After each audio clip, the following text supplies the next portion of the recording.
Tonight, Troy officially opens the doors to the Trojan Arena. Plus, Troy students help local organizations. Stay tuned. Troy TrojanVision Nightly News starts now.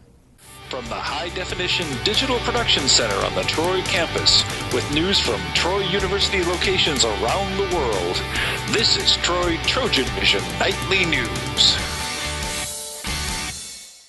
Hello and welcome to Troy TrojanVision Nightly News for September 10th, 2012. I'm Judson Garner. And I am Bailey Majors. Thank you for joining us this evening. Saturday morning, while most people were sleeping in, a group of Troy University students lent a hand in various community service projects as an effort to give back to the city of Troy.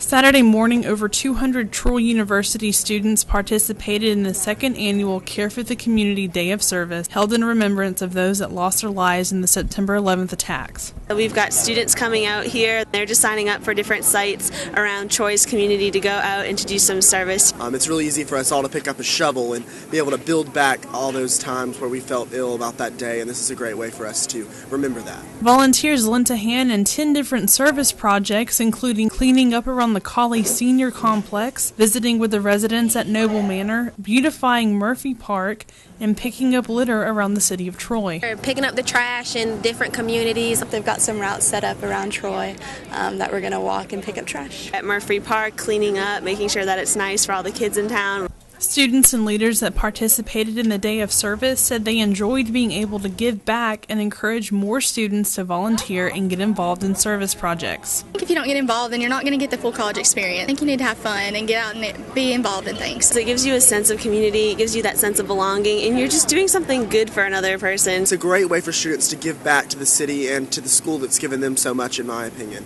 And I think it's a great way also to give back and remember those who lost their lives on September 11th, 2001. One volunteer said that students will have the opportunity to get involved in a couple more service projects during the school year. We have 2 more service days this year. We'll have one in honor of Veterans Day during homecoming week and another one honoring Martin Luther King Jr.'s birthday in January. Once again, if you are interested in volunteering, there is another service day during homecoming week and one in January. Before the football game, Troy University unveiled its new state-of-the-art arena to the public. Justin McNally tells us more about this monumentous occasion. Troy University officially opened its new Trojan Arena as it held the ribbon cutting for the new building this past Saturday afternoon. The first game to be played in the second Trojan major Arena building on Troy's campus completed in the past year, and Chancellor Jack Hawkins understands the transformation the university is taking.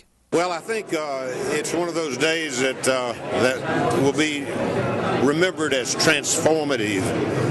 It was 50 years ago that Sartain opened. That was in 1962. I think, many years into the future, people will remember in the year 2012 when this facility, because this facility speaks volumes about the future of Troy University. On hand to speak about the new facility were Athletic Director Steve Dennis, Chancellor Hawkins, and men's head basketball coach Don Maestri, who is excited about winning some games in the new arena.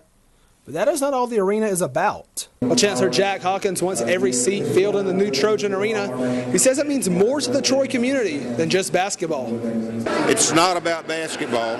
It's about entertainment. We think this is going to be an extraordinary entertainment venue. But it goes beyond that. It'll be a great place for graduation ceremonies. It'll be a great place for concerts.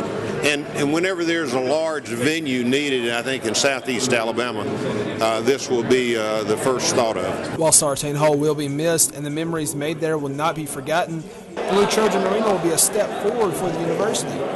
New women's basketball coach Shonda Rigby never got the chance to coach in Sartain Hall, but she is already overwhelmed by emotion with the new arena. I really have a problem walking down there without tearing up. For a basketball coach, I mean, so many of my colleagues that are so good at coaching and have coached for years have never had the opportunity to coach in a facility such as this. And it's a dream come true. I never even really imagined I would be in this situation. It is beautiful. It's state of the art. It's the best. It's wonderful. With some closing thoughts on the arena, Maestri only had this to say. This facility right here is a slam dunk. Justin McNally, Troy TrojanVision News. The first game to be played in the Trojan Arena will be Friday, November 9th against Mississippi State. Troy students will get the chance to voice their concerns and ask questions about the school directly to administrators this week, courtesy of the Student Government Association. The SGA will hold a town hall meeting this Wednesday at 6 in the Trojan Center ballrooms. Members of the SGA and Troy's administration will be on hand to give students a rundown of the current state of affairs on campus, as well as take questions face-to-face from students about their concerns on campus.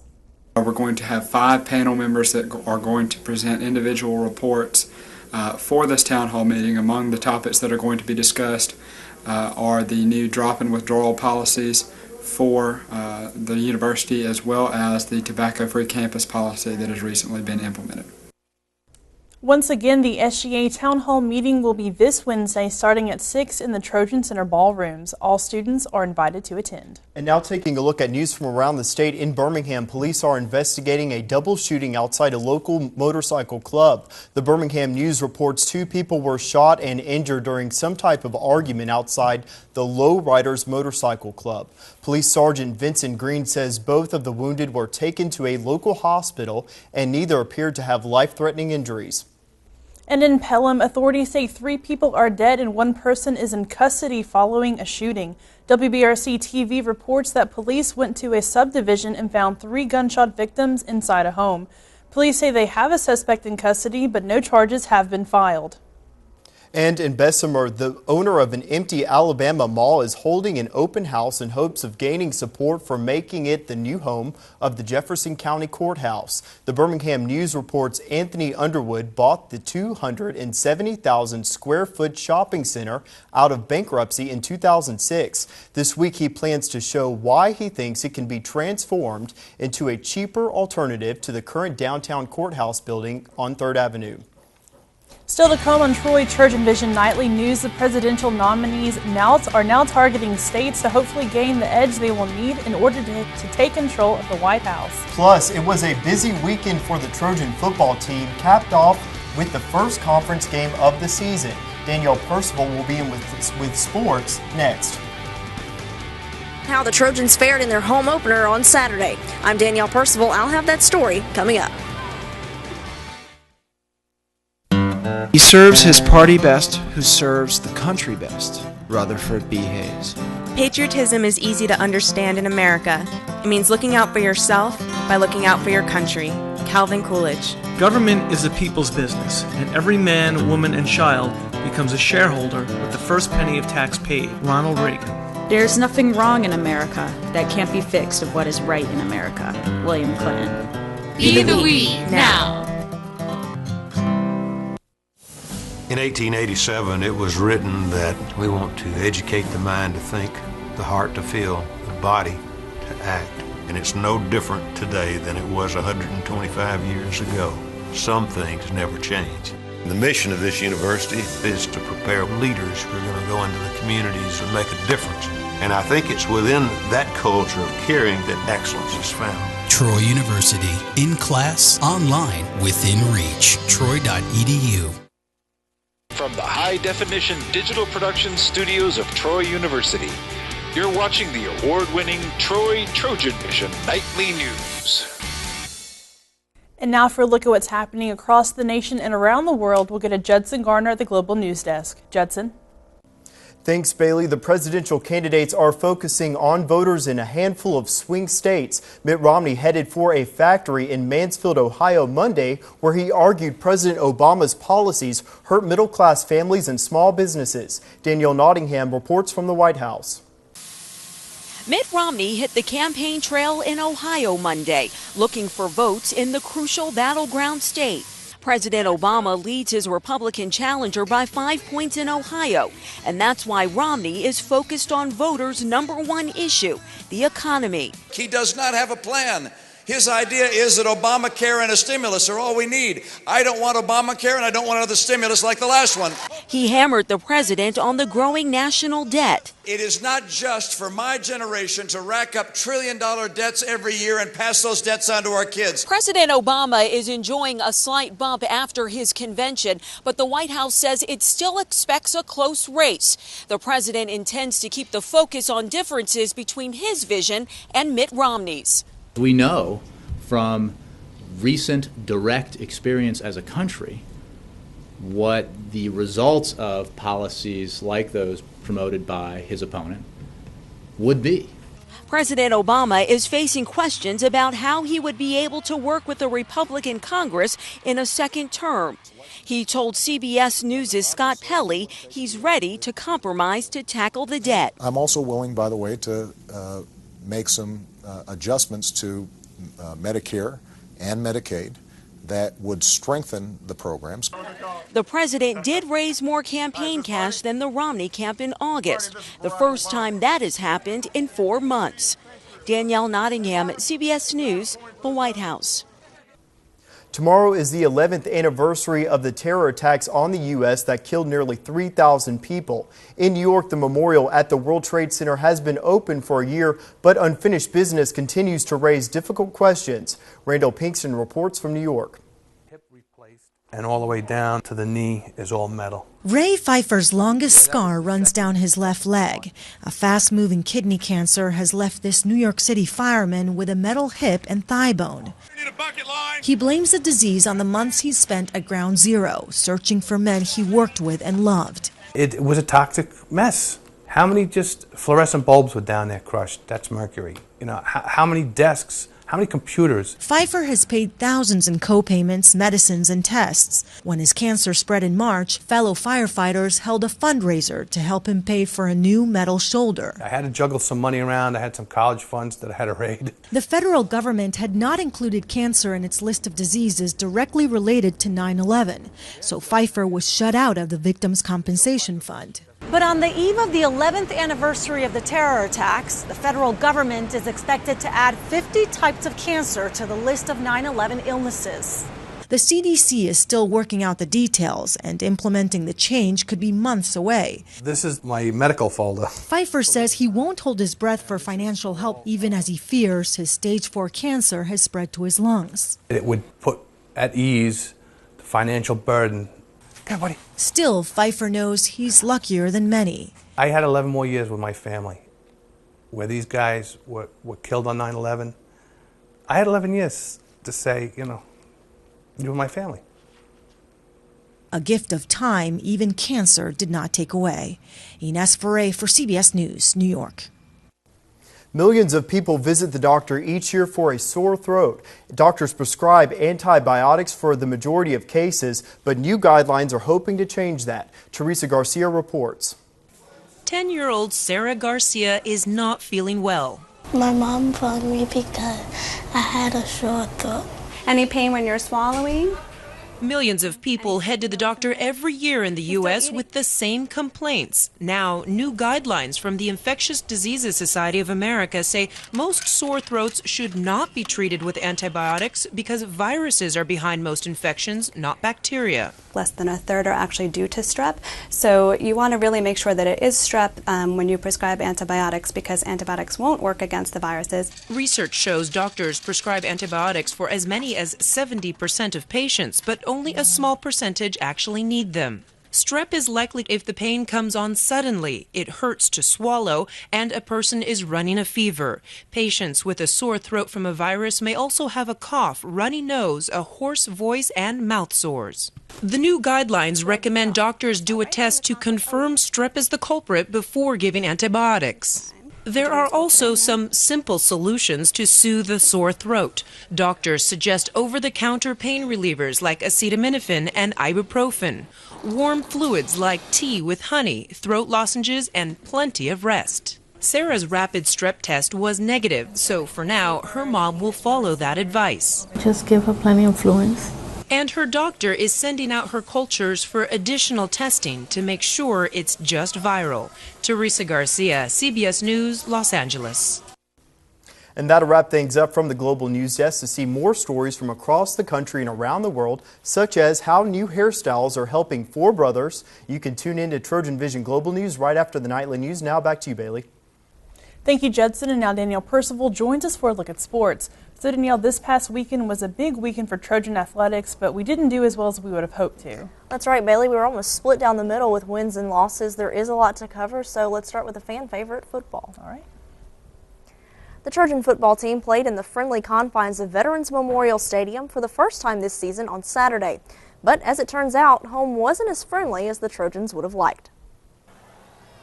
Despite a productive offensive night, the Trojan football team lost their conference opener to Louisiana Lafayette 37-24.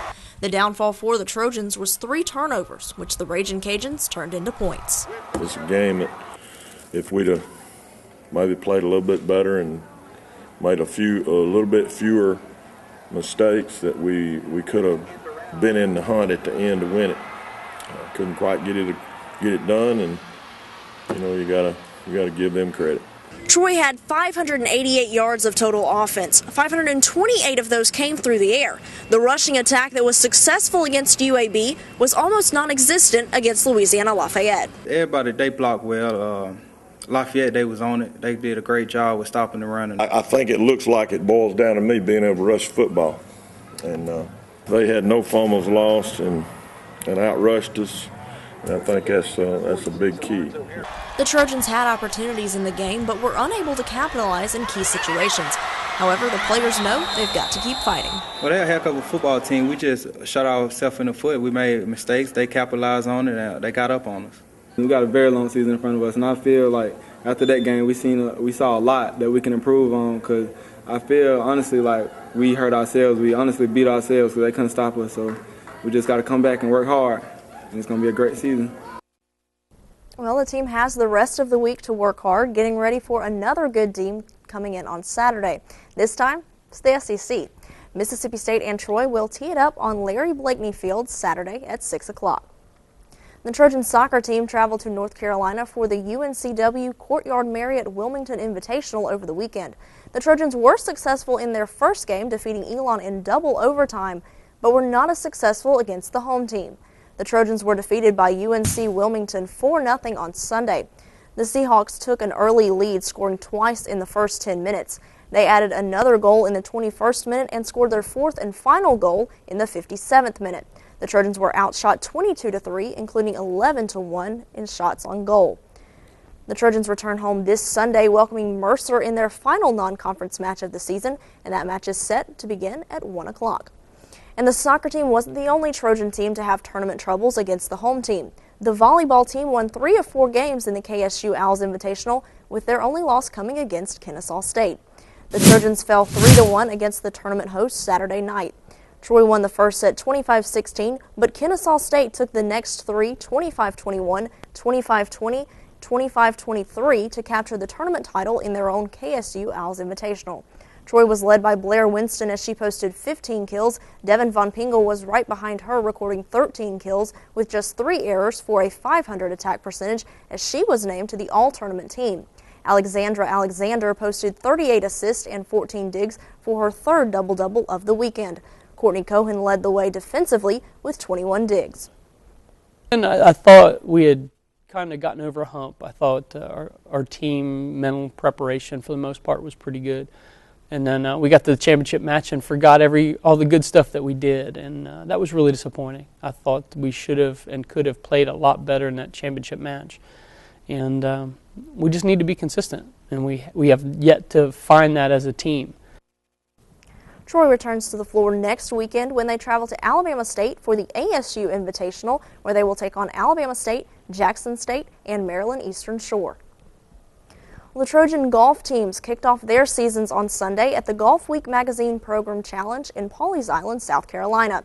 Senior Sophia Bjorkman shot a first-round 4-under par to lead the Trojans with a team score of 301 and third-place result after day 1, while Tolver Dozier completed round 1 at 1-under par to pace the men to a score of 296 and a 10th-place standing. Both Trojan teams have 2 more days of action in the challenge, that is today and tomorrow. So Bailey, Judson, of course, football is the hot topic right now as we're 2 games into the season. The Trojans are 1-1 after this weekend, of course, with that loss in conference play. But, this upcoming weekend is another big game facing Mississippi State, and hopefully they'll have a big crowd out to support them there in that game. Absolutely. I hate that we couldn't win this weekend, but we have another chance this weekend. And on the upside, though, there was a huge turnout at the games. Absolutely. That was awesome. Yes. There was, and hopefully there'll be an even bigger turnout against Mississippi State. Yeah, absolutely. Absolutely. Thanks, Danielle. Thank you. Still to come on TrojanVision Nightly News, we'll learn how important the economy is in this year's presidential election. But first, this weekend we experienced a little bit of fall-like weather. Does this mean temperatures are on the way? Brittany? Well, it does seem the weather is telling us fall is right around the corner.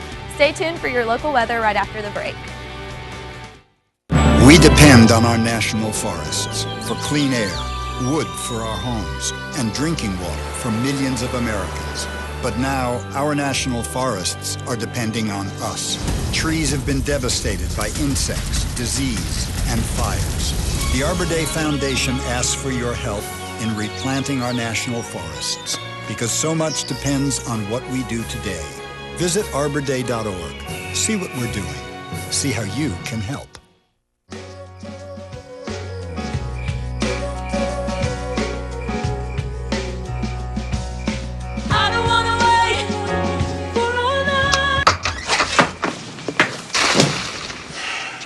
I was afraid of that. Well, guess it's time to get you fixed.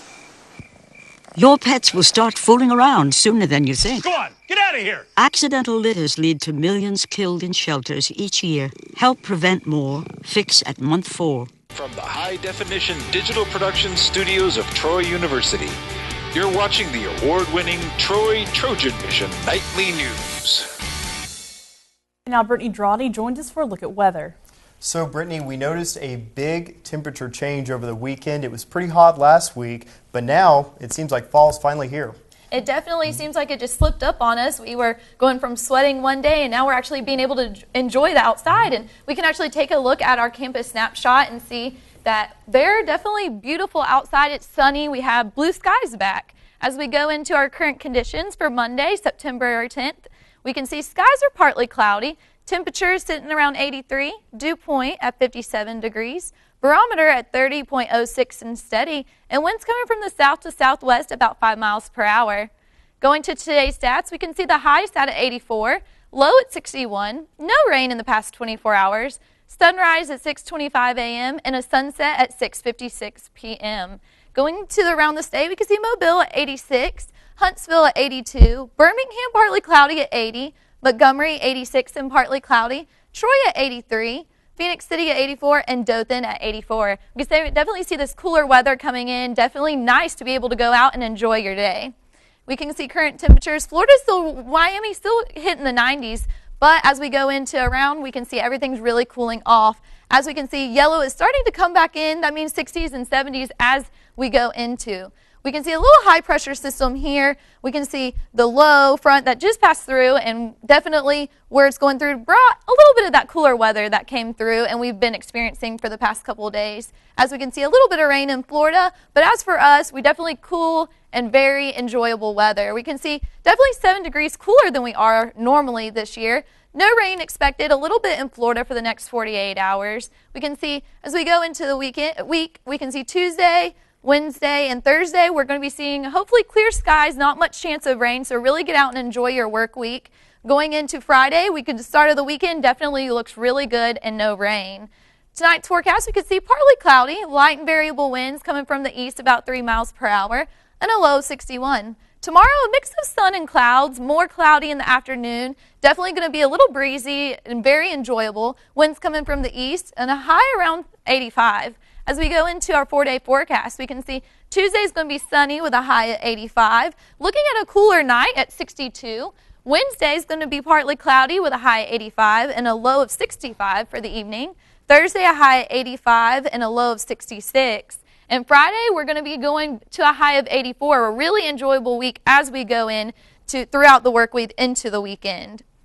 So, Judson, we can see that it's definitely going to be a beautiful week this week. Going to be able to go out and enjoy all that rain and the warm that come through the past few weeks. Definitely out. We're going to be able to enjoy the nice little creeping in of the fall. So it's definitely going to give us a little leeway there. Yeah, it seems like the first time in a while that we've actually seen a week without any rain. So that's nice.